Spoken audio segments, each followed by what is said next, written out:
and this is the biggest thing I see with gamers, content creators, people, under the age of 40 is... I'm Ryan Spence, and I help gamers live happier and healthier lives through YouTube and personal coaching. In today's episode, I'm going to tell you why you're not sleeping so well. I'm going to give you guys 5 reasons why you're not sleeping very well. And I guarantee you, if you were to change at least one of these things, you will sleep better. I know because I've actually changed all 5 of these things in my life. And now I sleep 7 to 8 hours a night, easy, no trouble with sleep at all. Before we get started, I encourage you to take 3 seconds to subscribe to the channel below, because I'm bringing you videos every week on topics such as this and anything else that can help you guys as gamers, content creators, or human beings, because this all applies to everybody, really. Number 1 is not having a consistent wake or sleep schedule. Now, I know on a Friday night, you would much rather be playing World of Warcraft with friends or whatever game you play instead of going to bed on time. However, and this is the biggest thing I see with gamers, content creators, people, under the age of 40 is not having that consistent sleep schedule, because what this does is it upsets our circadian rhythm. And so that's our natural body, or our body's way of regulating sleep time. And as creatures of habit, we need to go to bed at the same time. So our body's like, okay, well, this is when I go to bed and this is when I wake up. And, throughout the day, then I have all this energy to get me to where I need to sleep. So when you upset your circadian rhythm, then your body has trouble figuring out, well, when do I go to bed now? Do I, go to bed here? Do I wake up now? So just kind of like when you're in different time zones, your circadian rhythm kind of gets messed up as well, because your body just knows, hey, I'm going to be up for like 16 hours or 15 hours, whatever kind of makes sense for you. And then, I'm going to sleep this many hours. So to fix this, what I encourage you to do is figure out, when do you want to wake up every day? Every day, not just Monday through Friday for work, every day. Figure out when you want to wake up, and then minus that about 8 to 9 hours to figure out when you should be going to bed. I know that seems like a lot of hours. However, of course, there's always, about 30 minutes or maybe longer it might take you to get to sleep. So you have to account for that, because that's not actually sleep. It is a little bit of rest, but it's not actually sleep. The number 2 reason why you're not sleeping very well is you're having too much caffeine late in the day. So because you upset your circadian rhythm by staying up later or not getting enough sleep, now you're trying to mask it with caffeine. And we all do this, or we've all done this at least one point in our life. However, caffeine has this negative side effect where it kind of confuses your body and it keeps you from being able to unwind, especially later in the day that you had that caffeine. The more likely it's going to push your bedtime. And I think we all know this, but a lot of times we ignore this. So a good tip is really to make sure that if you're going to have any caffeine, have it before noon. So me personally, I rarely drink coffee, or I don't usually trust any energy drinks too, for various reasons. But so me personally, I have 1 bag of green tea every morning, and that's just because I enjoy it. I could live a full day and be productive without it, but it's just something that I enjoy to have. So for me personally, that's all the caffeine I need, and even that's debatable whether I really actually need it or not. So avoid caffeine past noon. Your best bet is if you have one of those days where you're really dragging in the afternoon. If you really want to avoid that, your best bet is to avoid the negative cycle of being dependent on caffeine and just have that really crappy day, and then just go to bed on time, or even maybe a little earlier to catch up on sleep. And then that's going to allow you to get a full night's sleep, and then you go into your next day and you shouldn't drag as much, or if at all. And then that's going to allow you to break the cycle of being reliant on caffeine to get you through the day. Number 3, why you're not sleeping very well, is you're drinking alcohol late in the day. Alcohol will disrupt our good friend, the circadian rhythm, once again, especially the later you have alcohol in the day. Without getting too sciencey, it's going to mess up the chemicals in our body that help us with regulating when we should go to bed. Now, of course, when you have drinks, you may fall asleep faster. However, your sleep is not as good quality. You're going to usually get less REM sleep, which is what's really good for recovery and rest. So me personally, this is one reason why I do not really like to drink alcohol as much, especially later in the day. If I'm going to have drinks, I like to have it earlier in the day. But if I have drinks, I really do not like to do it later in the day, because and this has been true for probably about 15 years for me, is no matter when I go to bed, if I've had drinks, I wake up 5 hours later. It's absolutely miserable. Even if I go to bed at 8 p.m., I'm waking up at 2 or 3 in the morning or whatever, 5 hours or 1 a.m. So whatever, I'm waking up 5 hours later. And then most of the time I have trouble getting back to sleep. So I eventually took a look at my life and I'm like, is that really worth it? Because for me, when I get 5 hours of sleep and I don't fall back asleep, if say I drink on a Friday night, then go into Saturday and I just feel like garbage. I don't feel like thinking. I end up eating worse because when you don't sleep very well and when you have the hangovers, you actually end up eating a little worse too. So I see all these negative things that happen out of drinking late in the day. And so then I kind of waited with myself, well, is this worth it? It ruins my Saturday. And then I usually end up needing to go to bed earlier on Saturday to catch up. So then maybe that's less I can do on Saturday. And then I get to Sunday and then maybe I'm starting to feel better. So for me personally, it pretty much disrupts, at least 2 days of my life. I'd love to hear a comment below. Who else gets wrecked by by alcohol? I know especially as we get older, I'm in my mid 30s. Alcohol just seems to have more of an impact and disrupts my weekend even more. So what I encourage you to do is just weigh whether it's worth it to have that alcohol late in the day. I'm not saying give up alcohol completely.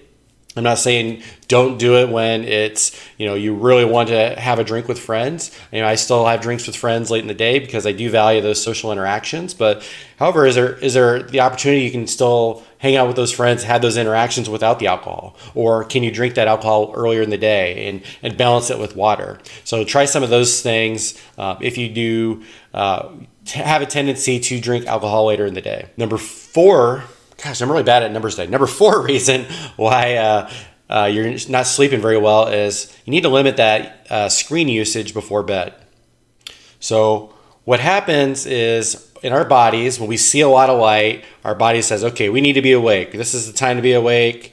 We don't start winding down until we go to bed. So all the lights we have, like lamps, our computer monitors, our tablets, any of those things emit light that are telling us, okay, we need to be awake, we need to be alert, etc. So what's best to do is actually about 2 hours before bedtime, start limiting the light, start turning off the lamps, or getting your brain and your body ready. Is like, okay, I'm ready to go to sleep. And then once you get in bed, do not look at your phone. I know so many people that want to check their Facebook, Instagram, etc. right before bed. That is such an awful thing to do. Not judging you for it, but it's such a counterproductive thing to do, I should say, if you're trying to get a good night's sleep. So for one reason, it's putting more light in your face while you're in bed. 2, especially if you're looking at Facebook or Instagram, things may seem kind of like mindless and we're just scrolling through, but a lot of times you're absorbing those things that you're seeing out there, and you're producing more thoughts and emotions. And producing those more thoughts and emotions right before bed is going to hurt you with trying to fall asleep quicker. Those thoughts and emotions need to be processed, and then when we actually put those things away, those devices, then our brain's like, okay, well, I need to keep thinking about this. I need to process what this person just said on Facebook. How dare she say that? Or why did he do that? And we're processing those things, which is keeping us from getting to sleep, because our brain's like, okay, we need to think about this before we go to bed, or this is going to cause us anxiety or some sort of stress. So I encourage you, again, 2 hours before bed, limit the lights, limit the phone usage. Definitely do not use your phone while you're in bed. And even better yet, is instead of watching TV while you're in bed, read a book. That's going to help you fall asleep faster and have a better quality of sleep as well. And number 5, last on the list, but certainly not the least, is stress. You have too much stress going on in your life. Now, society brings lots of ways for us to be stressed, whether it's dating, having our job, our spouse, our friends, our looking at social media, everything that's going on in the world today. There's a lot to be stressed about, so completely understandable if you are stressed. So being stressed or having lots of thoughts and emotions right before we go to bed is just going to keep us from falling asleep quicker. We need to make sure we make time throughout the day to process those thoughts, process those emotions before we go to bed, because if we don't stop in our life, if we're going through our whole day and we don't take some time to reflect and stop and process those things, It's going to come up when we do stop. And guess when we end up stopping in the day? When we go to bed and we start laying down. So you ever notice, like, when you start having lots of thoughts throughout the day, it's like, oh, I remember when that happened. Why did that happen? That really frustrated me. All these things pop up right when you go to bed, and that's why, because you have not taken that time throughout the day to process those things or be aware of them. And of course, society doesn't teach us, to meditate. Unfortunately, I really wish they taught us to do that when we were kids. So that's one of the ways to solve this. Meditation is a great way to help solve this. Take 5, 10, 20 minutes a day, whatever resonates with you or whatever you can fit in your day to meditate. Meditation is going to help us see those thoughts and see those feelings and process those and get those out of our brain so that we can go to bed a little bit easier. And the other thing you can do to help out with this, and I encourage you maybe to do both of these things if you can't fit them in, is journaling.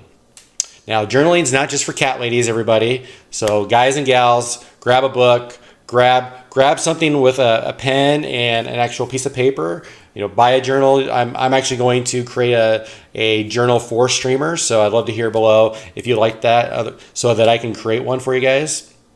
But within a journal and actually writing things out, it takes us out of our brain, even more so than typing. There's just something inherent about writing something out and getting it out of our brain, and it allows us to reflect on it and say, okay, well, I don't need to think about this anymore because I've taken it out of my brain, I put it on paper. So if I ever need to go think about this again or review it, I can go back to that paper and see what I said and think about it again.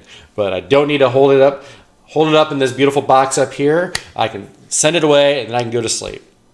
So I do encourage you to try both of those things if you do experience a lot of stress in your life. They will for sure help you. I promise you that. Those are the 5 top reasons why I see streamers and people, really anybody under the age of 40, that struggle with sleeping. Now, I know these are really hard to install because I've installed each of these in my life throughout the last several years. And there's a lot of social pressure in our world that, especially like with me, I'd have friends that say, oh, you're going to go to bed at this time, or, you're not going to drink tonight, or et cetera, or you're not going to text me after, 8:30 at night. So all these different things, you get this social pressure from friends to go the opposite way. And however, we got to remember that you are responsible for your life, your health, your habits. And so even if your friends, judge you or razz you or give you a hard time about it, one, just recognize that's on them. That's their thing. You're responsible for your life, and you're going to be a leader by making yourself sleep better and be healthier. And that's hopefully going to change the lives of others around you. When you say, oh, hey, well, Bob's sleeping really well. He's not drinking really late. Maybe that's okay that I do it. So that's where you can be a leader and set the standard for you and you yourself first. But then if it translates to other people, that's even fantastic. So guys, like if you like this video, dislike if you dislike the video. But comment below if there's any of these things that you plan to try. I'd love to hear in the comments below. And remember, whenever you tell a friend or a coach or whatever what you're working on, it affirms it and it makes it more likely that you're going to be successful, for sure. So let me know which of these things you're going to do below. And don't forget to join me on Twitter or Instagram, where I'll be giving more tips, and as well as sharing really interesting food pics from around my life here in Minneapolis as I'm exploring the area. Curious about working with a coach? Check out my website below and just see if personal coaching will work for you. I mean, I'm happy to just exchange emails and chat with you on that, and tell you how I could help you if that's something you're interested in. So with that, guys, I love you and stay awesome.